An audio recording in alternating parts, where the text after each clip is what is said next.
की बात है। एक छोटे से गांव में दो किसान रहते थे। एक का नाम राम था और दूसरे का नाम लखन। दोनों बचपन के दोस्त थे, लेकिन दोनों की आदतें एक दूसरे से बिल्कुल अलग थीं। राम बहुत मेहनती किसान था। वो रोज सूरज निकलने से पहले उठ जाता, अपनी बैलों को तैयार करता और खेतों में जाकर पूरे मन से काम करता। दूसरी ओर लखन बहुत आलसी था। उसे देर तक सोना, गांव वालों के साथ गप्पे मारना और काम को टालना ज्यादा पसंद था। राम की पत्नी लक्ष्मी भी बहुत समझदार और मेहनती थी। वो अपने पति का हर काम में साथ देती थी। वहीं लखन की पत्नी गौरी अपने पति की आलसी आदतों से बहुत परेशान रहती थी। सुबह का हल्का हल्का उजाला पूरे गांव में फैल चुका था। आसमान में लालिमा छाई हुई थी। पेड़ों पर बैठे पक्षी चहचहा रहे थे। गांव के कई किसान अपने बैलों को लेकर खेतों की ओर निकल चुके थे। ठंडी हवा चल रही थी और मिट्टी की खुशबू पूरे वातावरण को शांत और सुंदर बना रही थी। राम के घर के आंगन में भी सुबह की हलचल शुरू हो चुकी थी। लक्ष्मी रसोई में चूल्हे पर रोटियां सेक रही थी। पास में दाल उबल रही थी और धनिये की ताज़ी चटनी की खुशबू पूरे घर में फैल रही थी। राम नहा धोकर तैयार हो चुका था और बैलों की रस्सी हाथ में लेकर आंगन में खड़ा हो गया। लक्ष्मी, जरा जल्दी करना, आज खेत में बहुत काम है। अगर आज जुताई पूरी नहीं हुई तो बीज बोने में देर हो जाएगी।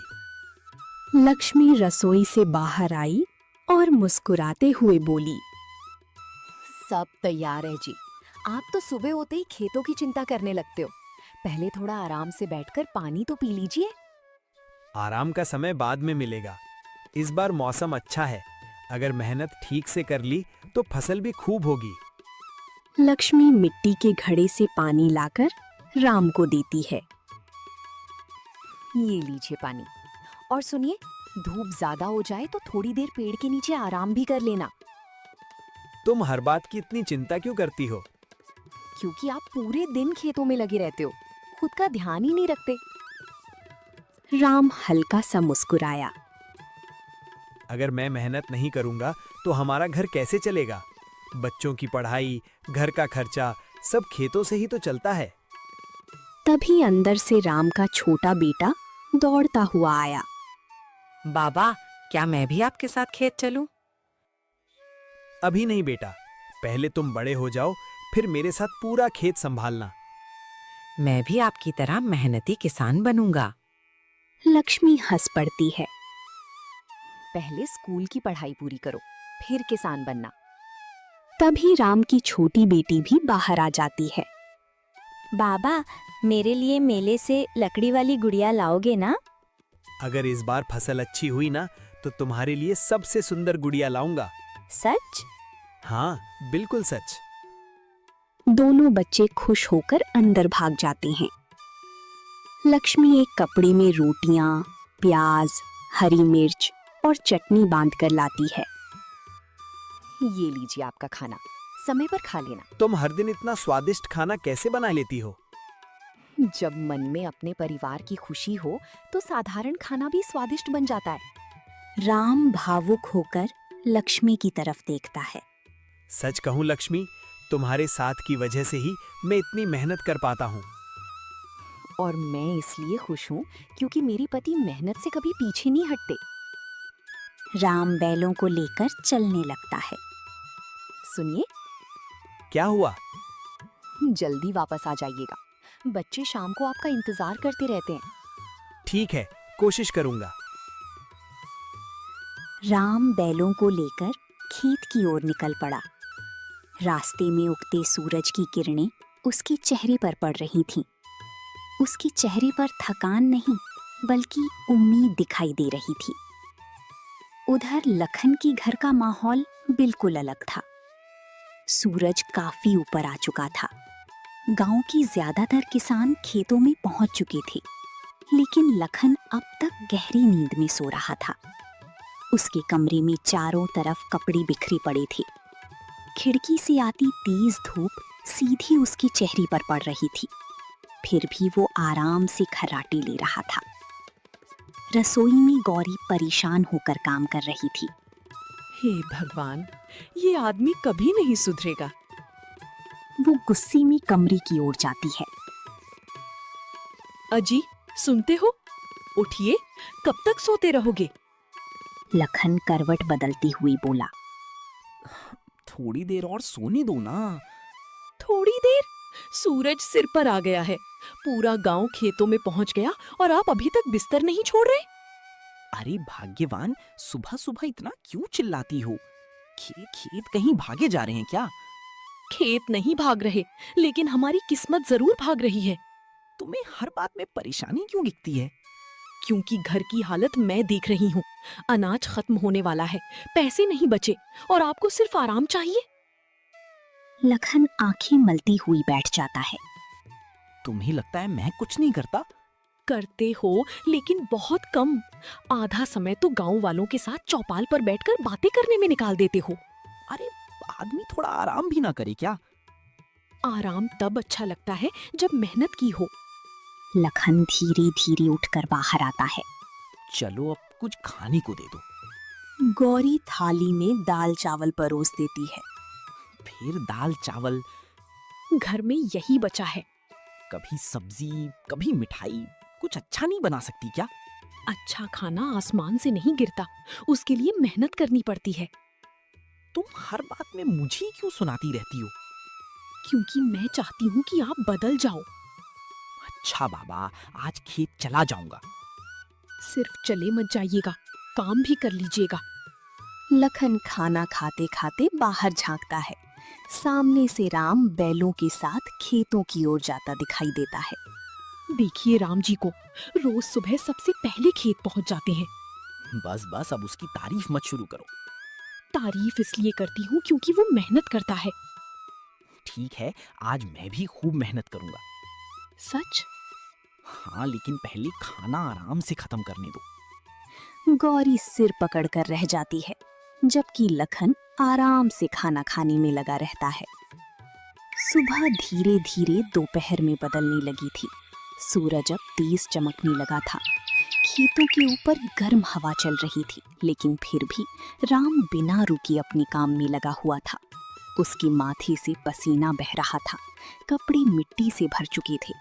फिर भी उसके चेहरे पर मेहनत का संतोष साफ दिखाई दे रहा था।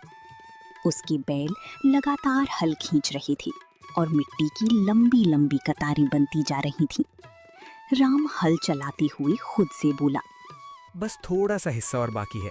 अगर आज खेत तैयार हो गया तो कल आराम से बीज बो दूंगा।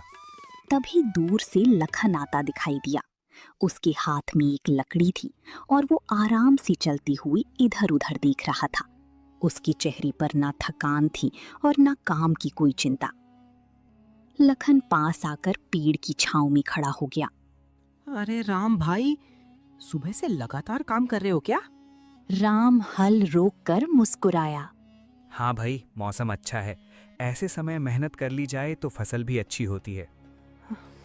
तुम भी ना हर समय बस खेत खेत खेत। थोड़ा आराम भी कर लिया करो। आराम तब अच्छा लगता है जब काम पूरा हो जाए। खेती में समय बहुत मायने रखता है। अगर एक दिन भी देर हो जाए तो नुकसान हो सकता है। लखन हंसने लगा। इतनी जल्दी क्या है? थोड़ा काम आज करो, थोड़ा कल कर लेना। और तुम हर काम को हल्के में। दोनों हंस पड़े। लखन ने चारों तरफ नजर घुमाई। तुम हर बात को बहुत गंभीरता से लेते हो। सच बताऊं राम, इतनी धूप देखकर ही मुझे थकान होने लगती है। धूप से डरोगे तो खेत कैसे संभालोगे? मैं तो सोच रहा हूँ थोड़ा आराम कर लूं। तुम्हारी यही आदत एक दिन मुश्किल खड़ी करेगी। अरे भाई, जिंदगी मिली है तो आराम से जीनी चाहिए। लेकिन मेहनत के बिना जिंदगी आगे नहीं बढ़ती। लखन पास के बड़े पेड़ के नीचे जाकर बैठ गया। वाह, यहाँ तो कितनी ठंडी हवा चल रही है। तुम भी आ जाओ थोड़ी देर। नहीं भाई, अभी काम बाकी है। तुम्हें देखकर लगता है जैसे खेत नहीं कोई युद्ध लड़ रहे हो। किसान के लिए खेत ही उसका युद्ध होता है। लखन मुस्कुराकर लेट गया। मैं तो थोड़ा आराम करता हूँ, तुम अपना युद्ध जारी रखो। राम फिर से हल चलाने लगा। कुछ देर बाद सूरज और तेज हो गया। राम पूरी मेहनत से काम करता रहा। आखिरकार उसने पूरा खेत जोत लिया। वो थककर पास की मेड़ पर बैठ गया। चलो, आज का बड़ा काम पूरा हो गया। उसने बैलों को प्यार से सहलाया। तुम दोनों ने भी आज बहुत मेहनत की है। राम ने बैलों को पानी पिलाया और फिर अपना खाना निकालने लगा। उधर पेड़ के नीचे लेटा लखन आधी नींद में था। राम, खाना खा रहे हो क्या? हाँ, तुम भी आ जाओ। नहीं, मैं बाद में खाऊंगा। दोपहर का समय था। खेतों के ऊपर तेज धूप फैली हुई थी। हवा गर्म जरूर थी, लेकिन खेतों में मिट्टी की खुशबू अब भी बनी हुई थी। राम अपने खेत के किनारे बैठकर खाना खाने ही वाला था। उसने कपड़े में बंधी रोटियां खोली, तभी उसे दूर से कोई धीरे धीरे चलता हुआ दिखाई दिया। वो एक बूढ़े साधु बाबा थे। उनके कपड़े धूल से भरे हुए थे, पैरों में चप्पल भी नहीं थी। लंबी सफेद दाढ़ी, माथे पर तिलक और हाथ में कमंडल लिए वो थके हुए कदमों से राम की ओर बढ़ रही थी। राम तुरंत उठकर खड़ा हो गया। बेटा, बहुत दूर से आ रहा हूँ। सुबह से कुछ खाया नहीं, क्या थोड़ा भोज सकता है? राम ने बिना एक पल सोचे अपना खाना समेट लिया और आदर से बोला, महाराज, ये भी कोई पूछने की बात है? आइए, यहाँ पेड़ की छांव में बैठ जाइए। राम ने तुरंत अपना गमछा जमीन पर बिछाया। महाराज, मेरे पास ज्यादा कुछ तो नहीं है, बस साधारण रोटी, आलू की सब्जी और धनिये की चटनी है, लेकिन आप प्रेम से खा लीजिए। साधु बाबा राम की तरफ देखकर मुस्कुराए। आजकल लोग अपने हिस्से का भोजन भी किसी को नहीं देते, और तुम बिना सोचे मुझे अपना खाना दे रहे हो। महाराज, भूखे को भोजन खिलाना सबसे बड़ा धर्म होता है। मेरे माता पिता ने मुझे यही सिखाया है। साधु बाबा भावुक हो गए। लेकिन बेटा, अगर मैं तुम्हारा खाना खा लूंगा तो तुम क्या खाओगे? आप चिंता मत कीजिए, मैं शाम को घर जाकर खा लूंगा। अभी आपकी भूख मिटाना ज्यादा जरूरी है। तभी पास में पेड़ के नीचे आराम कर रहा लखन भी उठकर वहां आ गया। अरे राम, कौन आया है? जैसे ही उसने साधु बाबा को देखा, वो हाथ जोड़कर बोला, प्रणाम महाराज। खुश रहो बेटा। लखन ने आश्चर्य से राम की ओर देखा। तुमने अपना पूरा खाना इन्हें दे दिया? हाँ महाराज, भूखे थे। लेकिन तुम सुबह से खेत में काम कर रहे हो, तुम्हें भी तो भूख लगी होगी। मेरी भूख थोड़ी देर सह सकती है, लेकिन किसी भूखे को इंतजार करवाना ठीक नहीं। साधु बाबा ध्यान से दोनों दोस्तों को देख रही थी। राम ने अपने हाथों से रोटियां परोसी और पास में रखा पानी भी साधु बाबा को दिया। महाराज, पहले पानी पी लीजिए। तुम्हारे व्यवहार में बहुत विनम्रता है बेटा। साधु बाबा खाना खाने लगे। हर निवाले के साथ उनके चेहरे पर संतोष दिखाई दे रहा था। वाह, भोजन बहुत स्वादिष्ट है। ये सब मेरी पत्नी लक्ष्मी ने बनाया है। तुम्हारी पत्नी भी जरूर बहुत संस्कारी होगी। जी महाराज, वो हमेशा मेरा साथ देती है। लखन बीच में बोल पड़ा। महाराज, राम जैसा मेहनती इंसान पूरे गांव में नहीं मिलेगा। सुबह से शाम तक बस खेतों में लगा रहता है। अरे भाई, खेती बिना मेहनत के नहीं होती। और तुम बेटा? साधु बाबा ने लखन की ओर देखा। लखन थोड़ा हंसते हुए बोला, मैं भी खेती करता हूँ, लेकिन राम जितनी मेहनत नहीं कर पाता। बस महाराज, कभी आलस आ जाता है, कभी मन नहीं करता। साधु बाबा हल्का सा मुस्कुराए। आलस इंसान का सबसे बड़ा शत्रु होता है। लखन चुप हो गया। साधु बाबा ने खाना खत्म किया और हाथ धोए। बेटा राम, तुम्हारे भोजन ने सिर्फ मेरी भूख नहीं मिटाई, बल्कि मेरा मन भी प्रसन्न कर दिया। महाराज, आपका आशीर्वाद ही हमारे लिए सबसे बड़ी दौलत है। साधु बाबा कुछ क्षण शांत बैठे रहे। फिर उन्होंने धीरे से अपनी पुरानी झोली खोली। लखन उत्सुकता से देखने लगा। साधु बाबा ने झोली में हाथ डाला और उसमें से छोटे छोटे चमकदार बीज निकाले। वे बीज साधारण नहीं लग रहे थे। धूप पड़ते ही उनमें हल्की सुनहरी चमक दिखाई दे रही थी। अरे, ये कैसे बीज हैं? महाराज, क्या ये किसी खास फसल के बीज हैं? साधु बाबा मुस्कुराए। ये साधारण बीज नहीं है बेटा, ये जादुई बीज है। दोनों दोस्त एक दूसरे का चेहरा देखने लगे। जादुई बीज?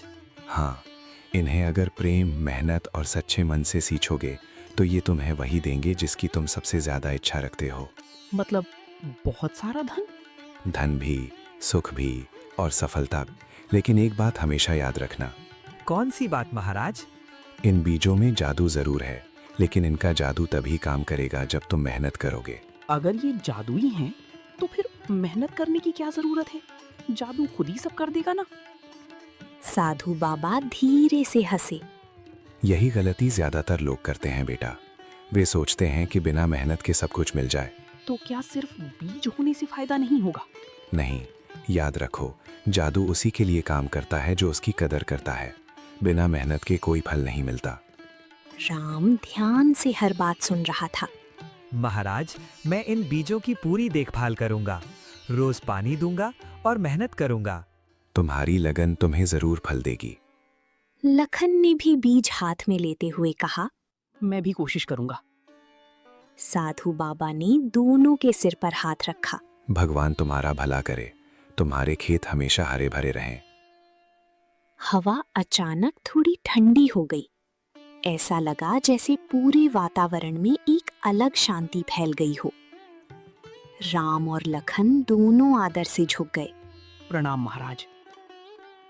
साधु बाबा मुस्कुराए और धीरे धीरे वहां से आगे बढ़ गए। दोनों दोस्त काफी देर तक उन्हें जाते हुए देखते रहे। सूरज अब धीरे धीरे ढलने लगा था। आसमान नारंगी और सुनहरी रंगों से भर गया था।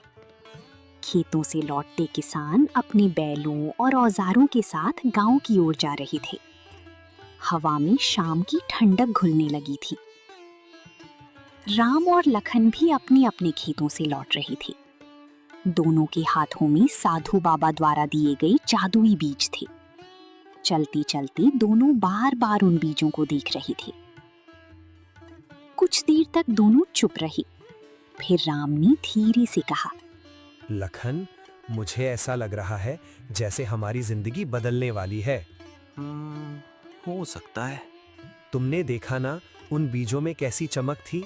साधारण बीज तो बिल्कुल नहीं लग रहे थे। हाँ, थोड़े अलग तो लग रहे थे, लेकिन मुझे अब भी यकीन नहीं हो रहा कि कोई बीज जादुई भी हो सकता है। साधु बाबा कोई साधारण इंसान नहीं थे, उनकी बातों में सच्चाई थी। तुम तो ऐसे बात कर रहे हो जैसे कल सुबह उठते ही खेत में सोना उगाएगा। राम हल्का सा मुस्कुराया। सोना नहीं, लेकिन मेहनत का फल जरूर मिलेगा। तुम्हें हर चीज में मेहनत ही क्यों दिखाई देती है? क्योंकि मैंने आज तक बिना मेहनत के किसी को सफल होते नहीं देखा। दोनों गांव की पगडंडी पर धीरे धीरे चलते रहे। रास्ते के किनारे पेड़ थे और दूर मंदिर की घंटियों की आवाज सुनाई दे रही थी। लेकिन एक बात बताओ राम, अगर बीज सच में जादुई हैं, तो फिर हमें मेहनत क्यों करनी चाहिए?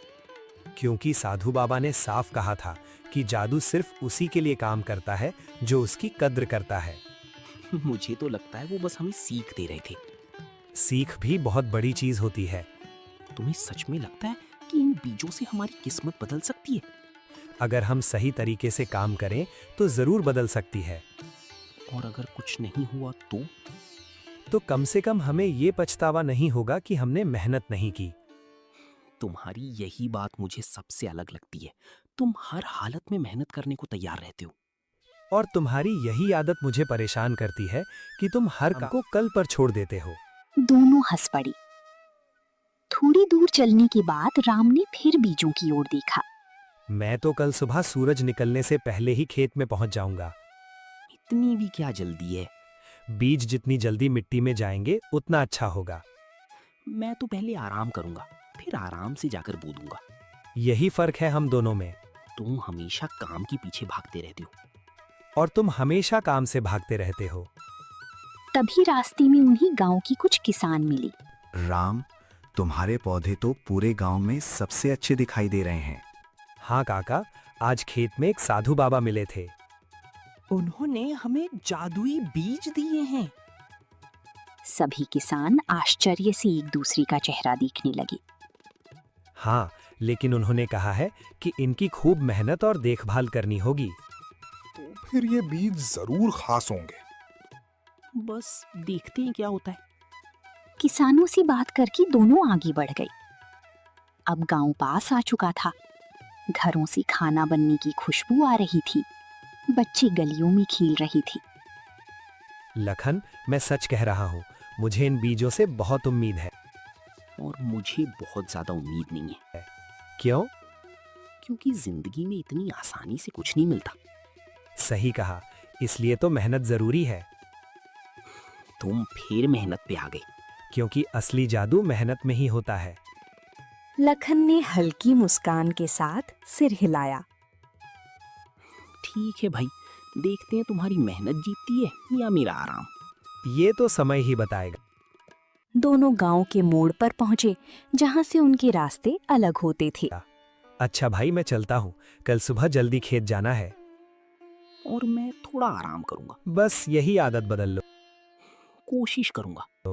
ठीक है, कल मिलते हैं। हाँ, कल मिलते हैं।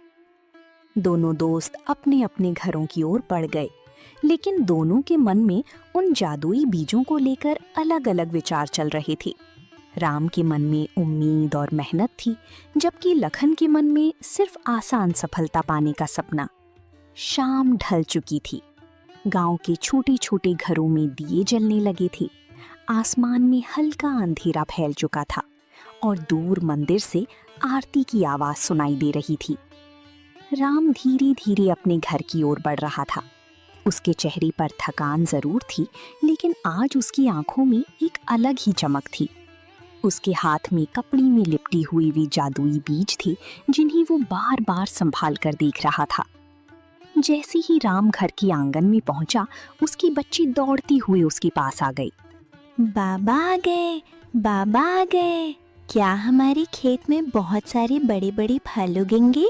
मैं भी चलूंगी, और मेरी गुड़िया भी। बाबा, आज इतनी देर क्यों हो गई? आज खेत में बहुत खास बात हुई है। तभी लक्ष्मी रसोई से बाहर आई। उसके हाथ में आटे लगा हुआ था, क्योंकि वो रात का खाना बना रही थी। आप आ गए? मैं कब से इंतजार कर रही थी। आज बहुत देर हो गई। हाँ, आज खेत में काम के साथ साथ एक अजीब घटना भी हो गई। कैसी घटना? राम ने धीरे से कपड़ा खोला और चमकती हुई बीज लक्ष्मी के हाथ पर रख दिए। अरे, ये कैसे बीज हैं? इतनी चमकदार। आज खेत में एक साधु बाबा आए थे। उन्हें बहुत भूख लगी थी, तो मैंने अपना खाना उन्हें खिला दिया। सच में? हाँ, और खुश होकर उन्होंने ये बीज दिए। लक्ष्मी हैरानी से बीजों को देखने लगी। अरे वाह, सच में साधु बाबा मिले थे? हाँ लक्ष्मी, उनकी आंखों में इतना तेज था कि उन्हें देखकर ही मन शांत हो गया। फिर उन्होंने क्या कहा? उन्होंने कहा कि ये साधारण बीज नहीं, जादुई बीज हैं। बच्ची भी उत्सुक होकर पास आ गई। बाबा, क्या इनसे सोना उगेगा? राम हंस पड़ा। नहीं बेटा, लेकिन अगर हम मेहनत करेंगे तो ये हमें बहुत खुशी देंगे। देखना जी, भगवान आपकी मेहनत जरूर रंग लाएंगे। लक्ष्मी, अगर इस बार फसल अच्छी हुई ना, तो सबसे पहले मैं बच्चों की पढ़ाई के लिए पैसे जमा करूंगा। राम ने बीजों को दोनों हाथों में पकड़कर आसमान की ओर देखा। हे भगवान, बस हमारी मेहनत सफल कर देना। ठंडी हवा धीरे धीरे बह रही थी। उस छोटी सी घर में उम्मीद, खुशी और नए सपनों का उजाला फैल चुका था। शाम पूरी तरह ढल चुकी थी। गांव की गलियों में धीरे धीरे सन्नाटा फैलने लगा था। लखन धीरे धीरे अपने घर की ओर लौट रहा था। उसके चेहरे पर थकान कम और लापरवाही ज्यादा दिखाई दे रही थी। उसके हाथ में कपड़े में बंधे हुए वही जादुई बीज थे जो साधु बाबा ने दिए थे। चलती चलती वो कभी बीजों को देखता तो कभी मुस्कुराने लगता। अगर ये सच में जादुई निकले ना, तो बिना ज्यादा मेहनत किए ही मजे हो जाएंगे। वो हंसता हुआ घर के आंगन में पहुंचा। गौरी चूल्हे पर खाना बना रही थी। जैसे ही उसने लखन को देखा, तुरंत बाहर आ गई। आ गए आप? आज काफी देर हो गई। हाँ, आज खेत में बड़ा अजीब किस्सा हो गया। क्या हुआ? लखन ने नाटकीय अंदाज में कपड़ा खोला और बीज दिखाई। देखो, ये साधारण बीज नहीं है। गौरी हैरानी से बीजों को देखने लगी। अरे ये तो चमक रहे हैं।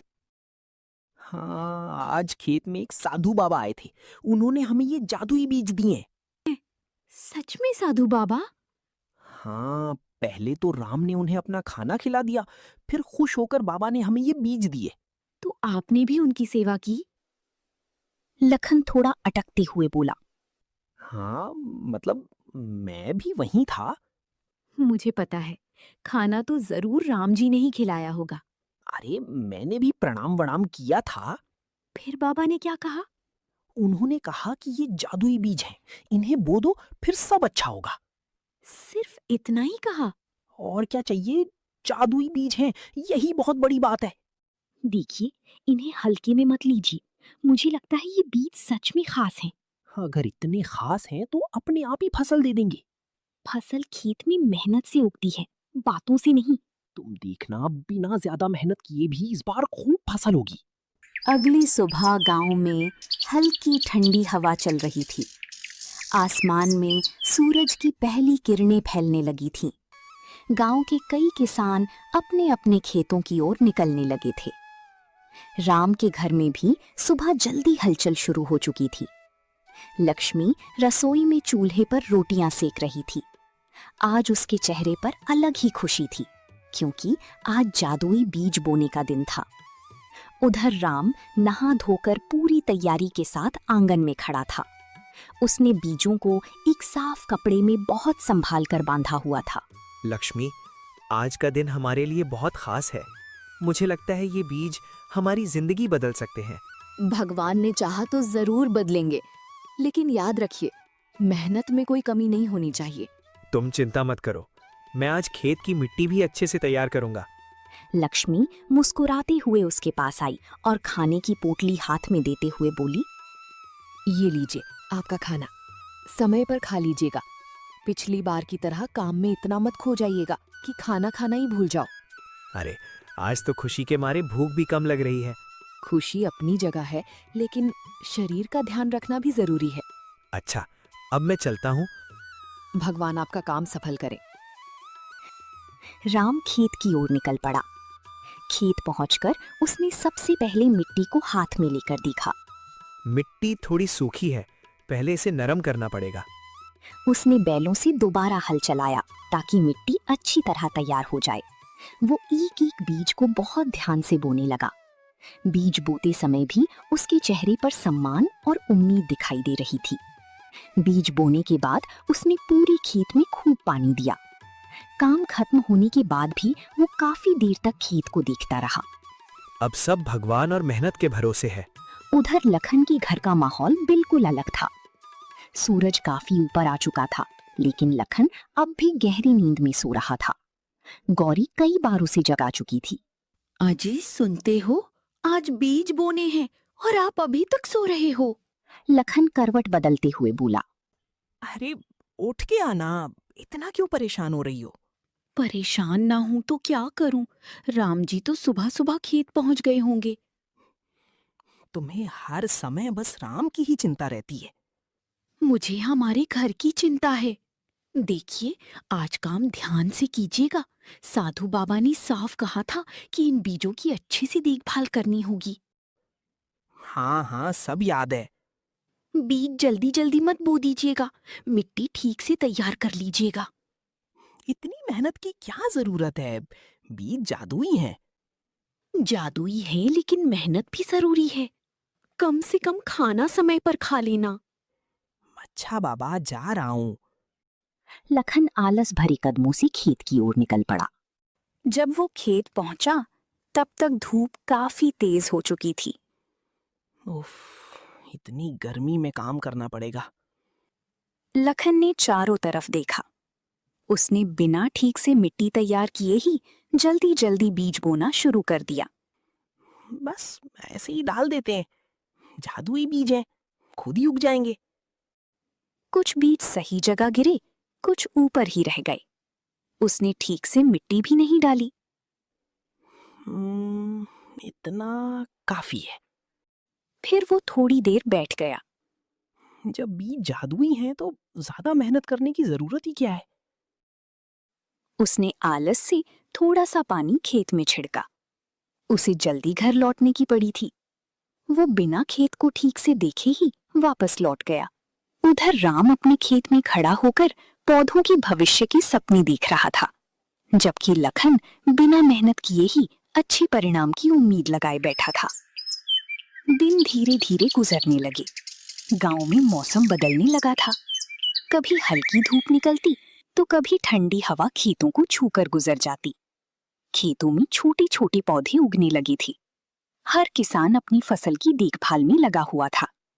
लेकिन राम और लखन के खेतों में बहुत बड़ा अंतर दिखाई देने लगा था। हर सुबह सूरज निकलने से पहले ही राम उठ जाता। वो सबसे पहले अपने खेतों की चिंता करता। अगर मिट्टी नरम रहेगी तो पौधे जल्दी बढ़ेंगे। बस थोड़ा और बड़े हो जाओ, फिर पूरा खेत हरियाली से भर जाएगा। आप सुबह से बिना रुके काम कर रहे हैं, थोड़ा आराम भी कर लीजिए। अभी नहीं, पहले पौधों को पानी दे दूं। फसल भी तो किसान के बच्चों जैसी होती है। आप जैसे मेहनती इंसान को भगवान जरूर सफल करेंगे। कुछ दिनों बाद फर्क और साफ दिखाई देने लगा। राम के खेत में पौधे हरे भरे और मजबूत हो चुके थे। हवा चलती तो पूरा खेत लहराने लगता। उधर लखन के खेत में कई पौधे सूखने लगे थे। कहीं मिट्टी फट चुकी थी तो कहीं खरपतवार उगाई थी। गौरी खेत देखकर परेशान हो गई। हे भगवान, ये पौधे इतने कमजोर क्यों लग रहे हैं? तभी लखन वहां पहुंचा। क्या हुआ? शायद समय लगेगा। आप खुद देखिए, आधे पौधे ठीक से बढ़ ही नहीं रहे। क्योंकि गलती आपकी ही है। आपने ना ठीक से पानी दिया, ना खेत साफ किया। देखिए राम जी के खेत और एक बार अपने खेत को देखिए। अभी समय है, सब ठीक हो जाएगा। उधर उसी समय दूर राम अपने खेत में पानी दे रहा था। उसके खेत की हरियाली दूर से ही चमक रही थी। गौरी ने उस तरफ देखते हुए कहा, देखिए राम जी के खेत और एक बार अपने खेत को देखिए। लखन ने फिर भी बात को हल्के में लिया, लेकिन धीरे धीरे उसे भी महसूस होने लगा था कि शायद साधु बाबा सच कह रहे थे। जादू तभी काम करता है जब उसके साथ मेहनत भी हो। राम के खेत में उगे जादुई कद्दुओं की चर्चा अब पूरे गांव ही नहीं बल्कि आसपास के गांवों में भी होने लगी थी।